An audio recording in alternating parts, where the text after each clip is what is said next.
Aman nggih? Oke. Ini Mbak Asa juga sudah gabung, sepertinya sudah bisa kita mulai ini. Ya,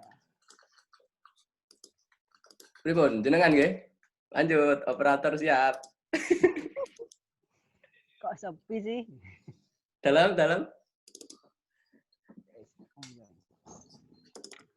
Bismillah. Assalamualaikum warahmatullahi wabarakatuh. Waalaikumsalam warahmatullahi wabarakatuh. Selamat malam, sugeng dalu para sedulur, para rencang-rencang, alumni PKBTI WNU Indonesia. Alhamdulillah malam hari ini malam ke-6 bulan Rabiul Awal, bulan Maulid, malam Jumat Pahing. Kita masih dipertemukan, kita masih diberikan kesempatan, masih diberikan umur yang panjang dan barokah. Kita masih dipertemukan kembali dalam agenda kita obrolan bareng bersama Aziz dan Haris. Pada malam hari ini kita akan bincang-bincang tentang, karena pada hari ini juga bertepatan dengan Hari Santri. Kita akan dengan tema besar Hari Santri itu Santri Sehat Indonesia Kuat. Maka pada malam hari ini kita akan mendatangkan alumni PKBT IPPNU yang alhamdulillah juga ada bidang kesehatannya, itu Dr. Aisyah Nurul Amalia. Kita sambungkan dulu kepada beliau. Selamat malam Dr. Aisyah. Selamat malam Mas Haris. Selamat malam Mas Aziz. Alhamdulillah. Ya, salam. Bagaimana kabarnya Mbak? Kan bagiannya apa? Akrabnya. Alah, biasanya dulu dipanggilnya kan Aisyah toh. Iya, Bu Bendahara yang sukanya marah-marah kalau notanya enggak jelas ya. Ya. Gimana Mbak kesibukannya selama 7 bulan di era pandemi ini? 7 bulan di era pandemi, awal-awal sampai kemarin Agustus sempat kerja yang benar-benar ketemu intens sama pasien-pasien corona. Kalau untuk akhir-akhir ini sih karena di puskesmas jadinya mungkin pasien-pasien coronanya nggak sebanyak kemarin di rumah sakit gitu sih. Intinya ya kerjaannya gitu-gitu aja. Dokter pada umumnya. Ayo Ziz, gitu ya. Ini saya mau mengenalkan sedikit biografi beliau, Mas. Ya. Ini nama Dr. Aisyah Nurul Amalia. Panggilan akrab Aisyah nih. Tempat tanggal lahir Tuban. Kemudian alamat asal dari Bangilan Tuban. Betul Mbak Aisyah nggih? Iya, betul. Kemudian sekarang beliau bekerja sebagai dokter intensif Rumah Sakit Prima Husada Malang dan Puskesmas Lawang. Nah, ini sangat pas sekali dengan tema kali ini, nggih Mas Haris. Ya. Untuk riwayat pendidikan, nah ini sabar dulu nggih, riwayat pendidikan. Ini langsung ke S1 aja. S1-nya di Fakultas Kedokteran Universitas Brawijaya 2013-2017. Kemudian melanjutkan pendidikan profesi dokter FK Universitas Brawijaya 2017 sampai 2019. Kemudian agar kontekstual di acara Obah ini, pengalaman organisasi. Beliau pernah menjadi bendahara IPPNU PKBT Brawijaya 2013-2014. Ini ketika ketuanya Mbak Sinten berarti nggih? Masih Mbak Bella. Mbak Bella nggih, yang pertama. Beliau juga perintis ini berarti nggih. Nah, kemudian di kepengurusan setelahnya sebagai wakil ketua IPPNU PKBT Brawijaya 2014-2015. Ini bersama rekanita Rina nggih, ketuanya. Selanjutnya beliau juga sampai sekarang menjadi anggota PDNU Kota Malang. PDNU niku Perkumpulan Dokter Nahdlatul Ulama. Nggih. Nggih, Perkumpulan atau perhimpunan, Mbak? satuan sih. Nggih. IDNU dah tadi. PDNU. Oke. Itu Nggih. bukan ID. PDNU Kota Malang. Ya, itu riwayat singkat dari pemateri kali ini. Lanjut, Mas Haris.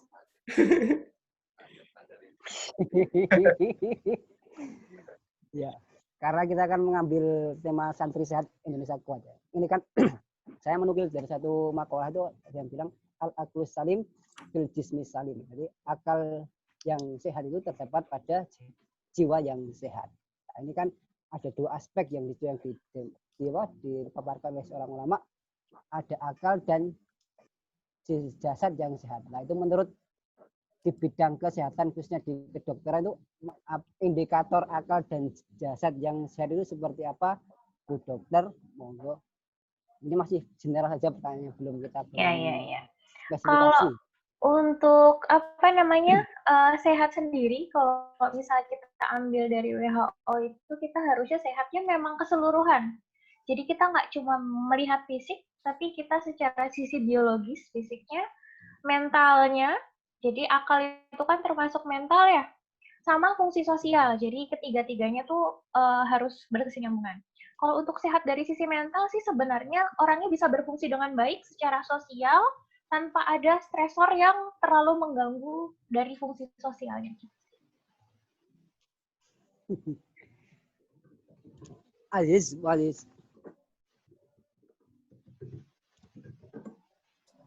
Berarti ayo tambahin Aziz, mau aku terus ini.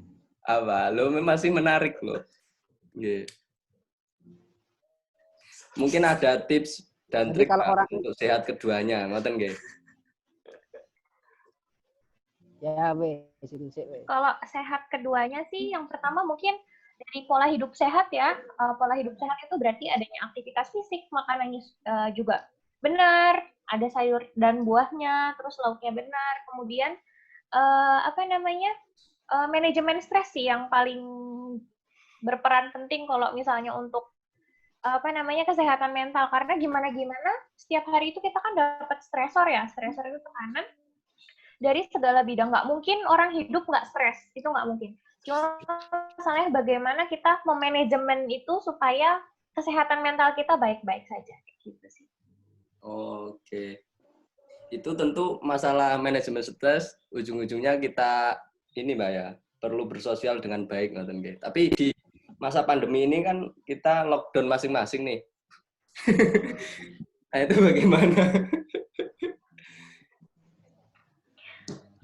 Kalau untuk sekarang kan sebenarnya teknologi komunikasi kita udah maju sekali ya. Di sini kayak ada Mas Iqbar, terus Riris, kan sekarang keadaannya tidak sedang berada di Pulau Jawa gitu ya, sangat jauh, yang satu bahkan di luar negeri. Berarti kan kita tetap bisa bersosialisasi mungkin lewat media-media yang lain. Kalau yang biasanya sekarang lagi ngetren itu bisa pakai Discord. Banyak kan anak-anak sekarang yang nongkrongnya di Discord gitu kan. Oke, jadi tetap social distancing tapi tetap bersosialisasi gitu. Kalau Aziz biasanya pakai micet. Pasti no ya. Nggih. Lanjut Mas Haris. Ya. Ini kan kita kembali lagi kepada tema besar kita, itu santri sehat Indonesia kuat. Kan PBNU tadi kan mencanangkan untuk santri ikut berjuang, berjihad melawan COVID ini. Kita jauhlah bukan rahasia umum lagi. Sebelum COVID mungkin suasana di pondok itu kan kalau barang-barang itu kan bisa digunakan untuk satu milik bersama. Kan juga tidak mulu di pondok, dulu di MBC juga Aziz sering gitu. Balik jenengan yang sering pakai piringku, Mas. Ya, itu kan juga kalau sekarang masih diterapkan kan juga salah satu indikator tersebarnya virus. Juga kan masalah menggosok itu kan juga di dunia pondok itu kan masih hal haram tapi yang dihalalkan. Kalau sekarang diterapkan gimana menurut pandangan dari segi kesehatan, Mbak? Kalau dari kesehatan, anjuran kami untuk yang makan sharing satu tempat, satu baki nampan, kemudian apa namanya, selain itu berbagi barang pribadi ya, biasanya sering kan kayak pinjam handuk, pinjam baju gitu. Untuk saat ini sementara dihindari dulu sampai dengan situasinya bisa aman. Jadi kita benar-benar merubah kebiasaan, kan ini kurang lebih sudah 7 bulan ya. Dan sepertinya puncaknya untuk COVID sendiri ini masih belum kelihatan karena kita masih naik terus grafiknya gitu kan. Untuk sementara semua yang hal-hal seperti itu dari segi kesehatan sih kita harus hindari karena untuk mengurangi penyebaran COVID juga. Kecuali memang orang itu di karantina, nggak pernah keluar, nggak pernah berhubungan sama orang lain, tapi agak tidak mungkin sih, pasti setengahnya sekali 2 kali kita dalam seminggu masih ada pergi keluar, entah cuma beli air, beli apa. Ya, Jis, gimana Jis tanggapan Jis? Setuju. Ya ampun, krik-krik banget ini sumpah. Oh iya, untuk Mas Mbak yang lain, ketika misalkan ada yang mau disampaikan, bisa langsung angkat tangan. Raise hand. Yeah. Kemudian langsung bisa ikut berpendapat maupun langsung bertanya kepada pemateri. Ngoten nggih. Kita nggak usah formal-formal nunggu selesai, kemudian ada sesi tanya jawab. Kita sapa dulu mungkin Mbak ya, Mbak Isa, izin menyapa dulu bagi peserta yang lain. Yang ini ada Mas Iqbar sudah selesai sholat zuhurnya. Iya, halo saudara, rekan-rekan Ita. Halo Mas Iqbar. Rekan Ita Aisyah, apa kabar? Alhamdulillah baik Mas. Gimana di situasi di sana? Lama sekali nggak jumpa sama rekan Ita. Alhamdulillah di sini ini ya, sekarang sedang kena second wave posisinya. Jadi kemarin sudah lockdown 2 atau 3 bulan, terus kondisi stabil lagi ya. Terus patient increasing-nya jadinya kemarin sempat 0 per hari beberapa minggu. Tapi sekarang tinggi lagi, terus diperketat lagi sekarang posisinya. Ya begini, kembali ke kamar di rumah. Untuk situasi di sana gimana? Kalau misalnya keluar, apakah ada kurang lebih sama di sini kan? Kalau di Indonesia kita ada 3M. Di sana itu gimana? Ini ya. Inilah jeleknya orang Belanda sebenarnya. Saya ngomong jeleknya orang Belanda nggak apa-apa. Gibah orang Belanda. Pada awal lockdown itu sekitar Maret, April, Mei itu kan kasus sedang sangat tinggi-tingginya, tapi ignorance orang Belanda terhadap COVID itu sangat tinggi ya, diabaikan begitu. Misalnya ketika keluar harus pakai masker, itu pun juga banyak yang tidak pakai masker. Udahlah, pokoknya parah. Bahkan ketika dihimbau oleh Kemente atau mungkin Kementerian Kesehatan sini untuk tidak berkumpul banyak orang, semuanya juga masih pada ngumpul, party, mabuk-mabukan begitu. Ya, itu kondisi pada fase pertama. Setelah itu memang diketat jaga ya, polisi sedang ngumpul-ngumpul, ketika itu polisi langsung datang nyamperin begitu. Nah, sekarang ini kondisinya setelah kemarin itu ini parah ya, kemarin itu sampai overload ya rumah sakit. Akhirnya yang ini pada taat nih sekarang nih. Jadi kalau keluar semua pakai masker gitu, jaga jarak. Jadi begitu kondisinya rekan Ita. Belanda kondisinya. Terima kasih Mas Iqbar yang bergabung dari yang nggak pakai masker itu mungkin anu tuh. Gimana Mas? Cabang VOC. Beliau ini berencana menjajah balik Mas. Karena ini aturan yang diterapkan sekarang itu ketika ngumpul, misal nih ketahuan ngumpul tidak bisa jaga jarak atau COVID measurement protokolnya tidak dijaga, itu kena denda 600 euro. Jadi nggak mau kena denda kan, akhirnya ya wes taat protokol. Iya. Ya itu alasannya materialistis Mas ya. Ternyata ini ya pendekatan materialistis itu lebih efektif dibandingkan kamu besok bisa mati. Iya. Oke, setelah dari Mas Iqbar ini ada dari siapa nih? Mbak Latifah juga bisa Halo Mbak Latifah. Halo, Nggih. Apa kabar Mbak Oke. Latifah? baik. Sharing dong Mbak untuk tips menjaga. Apa terkait COVID ya? Nggih, betul. Kebetulan juga nih saya juga lagi berhubungan dengan COVID juga. Nggih. Sasarannya itu khususnya untuk perempuan kepala keluarga sih. Kita ada kerjasama sama Palladium Australia terkait pencegahan COVID itu sendiri.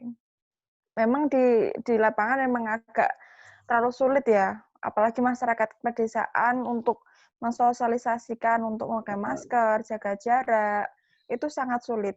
Mereka itu memakai masker itu hanya karena takut karena petugas kesehatan, jadi gitu. Itu sih kasusnya yang saya temui gitu. Terus apa lagi ya? Untuk manajemen stres tadi Mbak, seperti yang Manajemen stres itu ya. Kemarin kita juga konsultasi juga sama psikolog di Jogja terkait manajemen stres yang sekiranya bisa memicu untuk kita terkena COVID kan salah satu pemicunya adalah stres juga. Ada juga sih beberapa responden itu kalau mendengar kata COVID itu langsung takut. Jadi mereka agak menghindari bahasan, berita, atau apapun terkait COVID. Karena ketika mereka mendengar kata COVID itu sendiri sudah merasa ketakutan sih. Itu sih pengalaman yang dari lapangan terkait COVID dan yang lain-lainnya. Oke, selanjutnya kita lempar, ini ada pertanyaan Mas Haris dari peserta lain kepada Mbak Aisyah. Pribon. Ya. Oke, ada dari Burhan. Bisa di ya, videonya.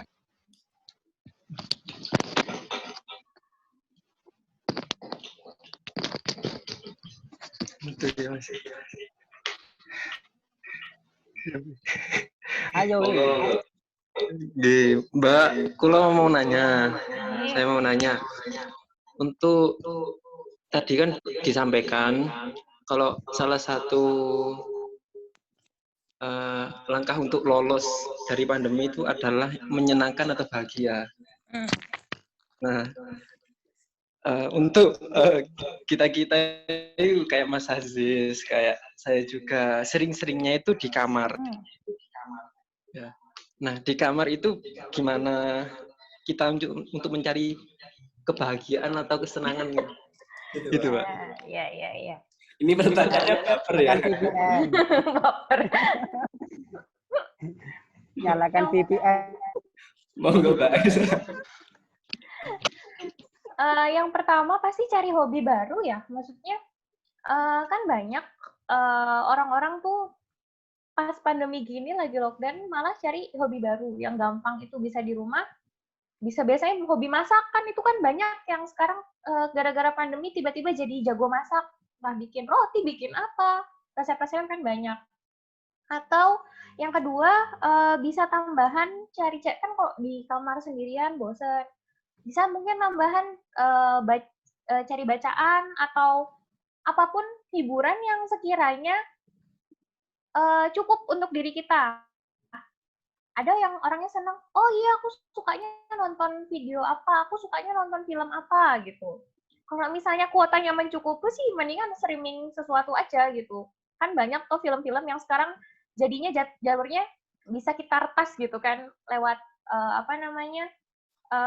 website apa gitu kan banyak. Itu bisa.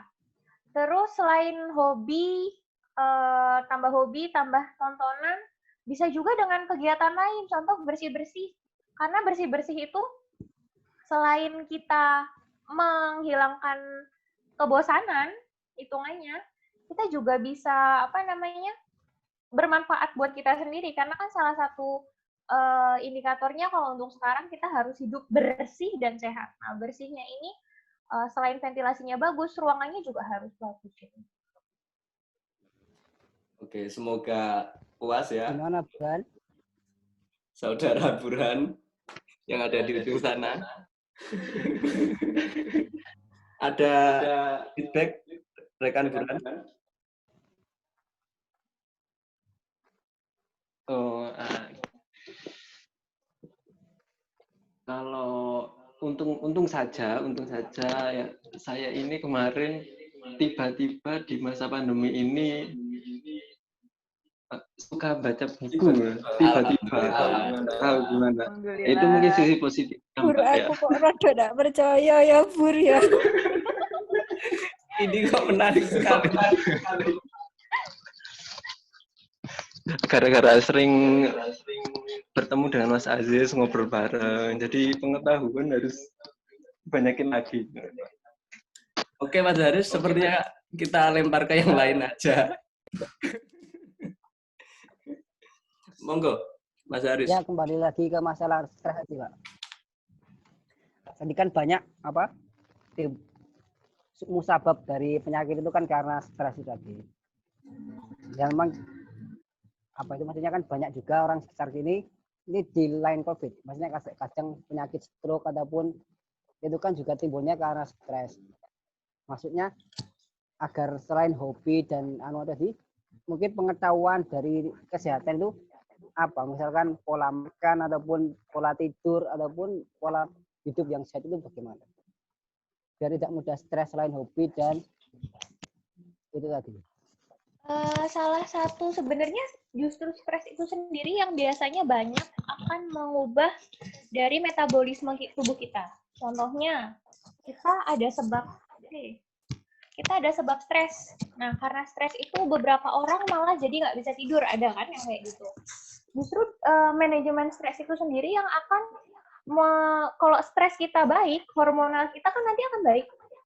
Karena nanti hormonalnya baik, otomatis metabolisme, pola tubuh kita untuk makan, untuk BAB, untuk tidur, semuanya seharusnya akan menjadi lebih baik.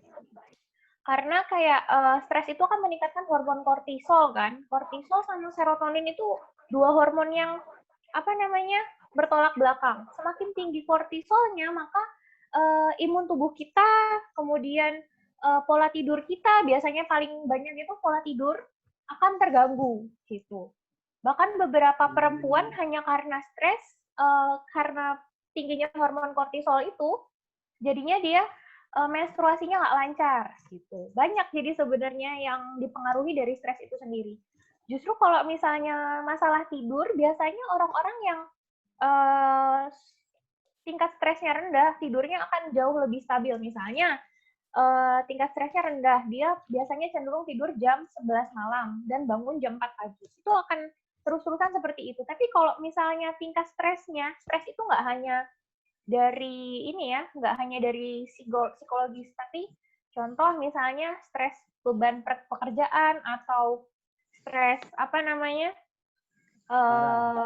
banyaknya aktivitas yang harus dilakukan itu juga bisa mempengaruhi hormon stres.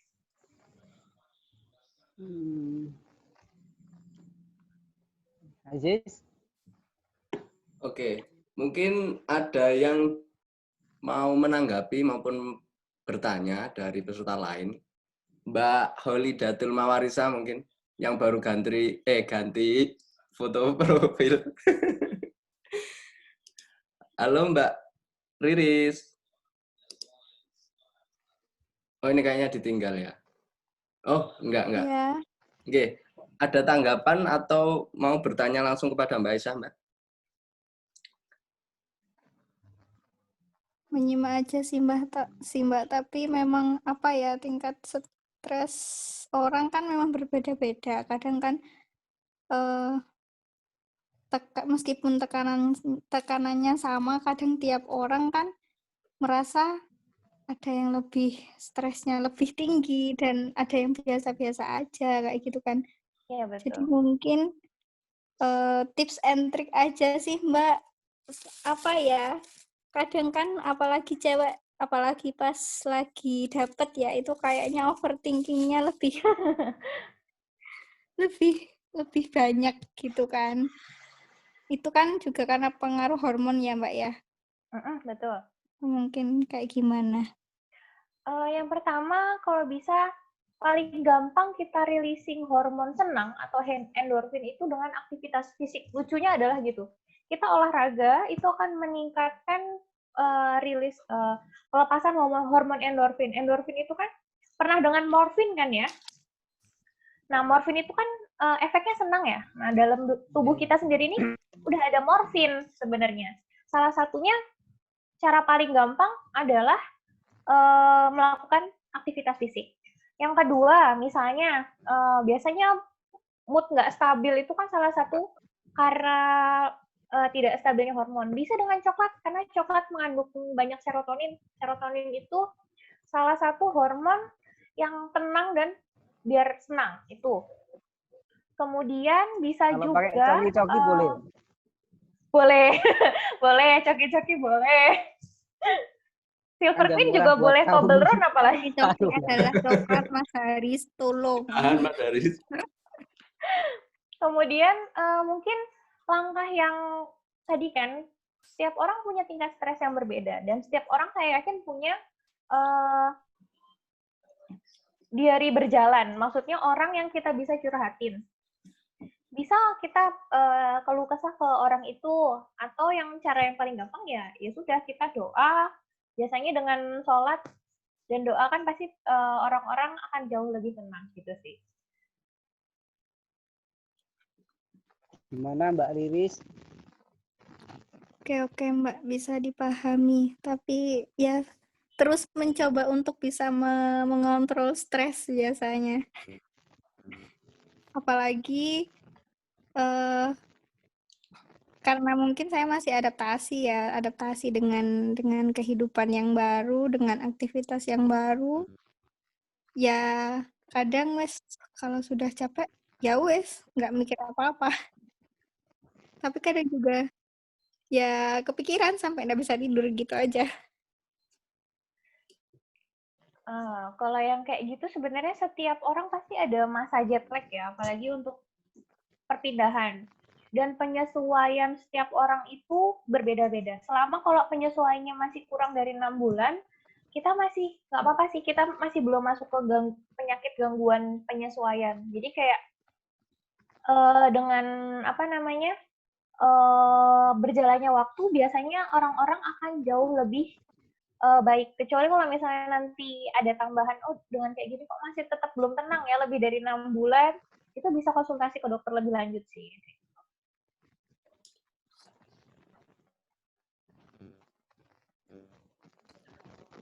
Baik. Mungkin ada tanggapan lain? Atau ada pertanyaan lagi, Mas Haris? Apa? Ya flashback inilah selama 7 bulan ini mungkin ada kisah yang menarik selama menangani pasien. Mungkin bisa dibilang anekdot atau lucu. Ada sih kalau anekdot, tapi nggak tahu ya ini mungkin lucu atau enggak di teman-teman yang awam ya. Jadi kita itu di dunia medis kan kita pasti banyak singkatan-singkatan ya. Jadi ada orang yang meninggalnya itu karena CVD. Terus keluarganya ini datang marah-marah. Bilangnya, loh ini pasien datang dengan penyakit jantung, kenapa kok di COVID kan? Nah, yang pasti kita sih semua orang kesehatan pasti ketawa dulu. Karena apa? CVD itu sebenarnya bukan COVID, tapi cardiovascular disease. Jadi bukan COVID. Kalau COVID kita akan menuliskan dengan jelas tulisnya COVID, tapi itu di dalam tulisan kematiannya CVD, cardiovascular disease. Jadi menurut kami itu lucu sih. Mereka sudah terlanjur marah-marah bahwa keluarganya se-RT gitu, nggak se-RT sih, banyak pokoknya. Sudah marah-marah di kita segala macam, pas di kita baca CVD. Pak, mohon maaf, ini tuh cardiovascular disease, Pak, bukan COVID gitu. Nah, ya Mbak, ya ini masih rentan ataupun masih marak di marga kita. Ketika ada orang yang terjangkit positif COVID, itu kan dijadikan oleh masyarakat di sekitar itu sebagai aib. Dan mungkin bisa jadi dikucilkan. Memang itu bagaimana maksudnya pandangan banyak masukan dari orang kesehatan maupun orang dokter biar warga sekitar tidak mengucilkan pasien yang sudah divonis positif COVID itu. Jadi tidak ada tunjangan sosial ataupun tidak ada grade antara pasien yang positif dengan masyarakat sekitarnya. Ada keluarga yang terdekat. Itu kan masih banyak yang terjadi. Iya sih, sampai saat ini memang sebenarnya masih banyak ya stigma buruk kayak kalau udah COVID terus orang-orang akan menjauh. Padahal sebenarnya kalau misalnya sudah selesai, pasiennya sudah sampai swab negatif ya sudah. Justru untuk orang-orang yang bergejala, dukungan dari orang sekitar itu paling penting. Kenapa sih? Kan orangnya isolasi mandiri. Dia nggak bisa keluar buat beli makan, buat beli bahan makanan pun dia nggak bisa kan.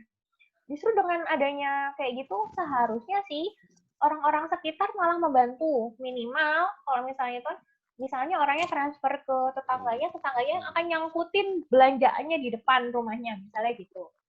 Kalau untuk stigma sendiri sebenarnya agak sulit.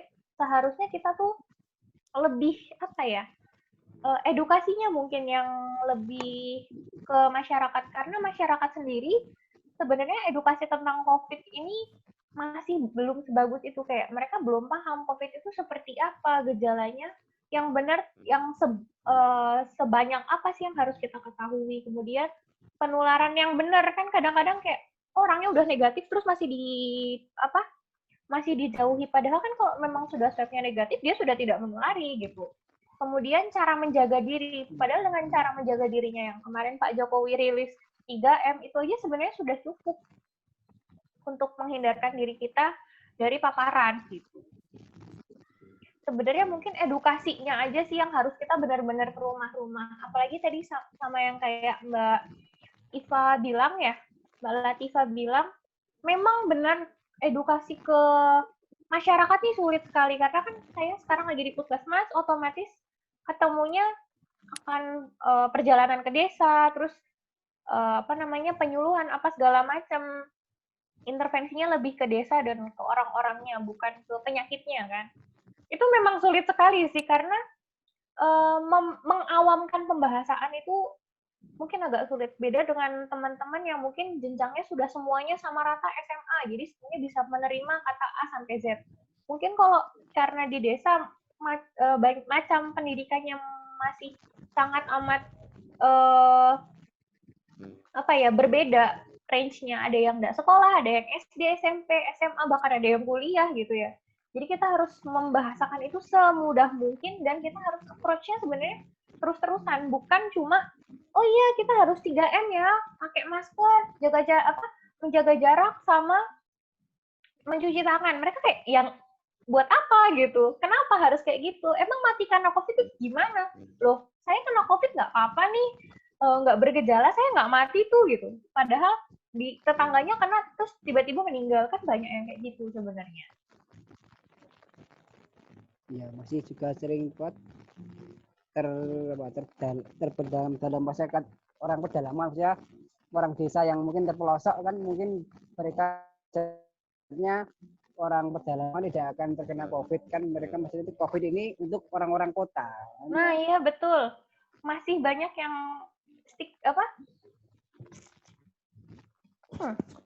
yang berpikirnya sampai sejauh itu gitu. Padahal dengan banyaknya orang pergi ke sana kemari udah nggak bisa dicegah, karena di Indonesia ini mungkin agak sulit ya untuk bilang oh ya lockdown, karena kan kondisi sosial ekonomi gimana Indonesia belum sestabil itu.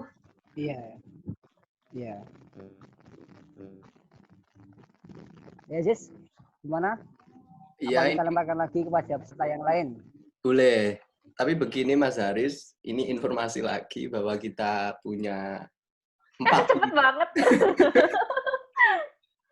Kita punya 4 menit menuju refresh link. Tapi kayaknya cukup lah ya untuk satu pembahasan lagi. Nanti kita refresh link. Oke. Kita belum masuk ke ranah berprestasi sesuai dengan tema, Mas Haris. Ini kebetulan dihadiri banyak guru ini. Oh iya. Ini ada Mbak Holidatul Mawarisa, ini guru yang sudah diimpor ke Kalimantan bahkan ya. Diekspor ke Kalimantan. Ekspor. Kemudian Kalau mau prestasi Ada kita kan di Mbak Lita juga nggih. Mbak Lita Kumilaila ini juga guru. Ada si Alif Bagi ini juga beliau di Madiun sana. murid saya. Nggih. Pengikut setia Mas Haris. Always.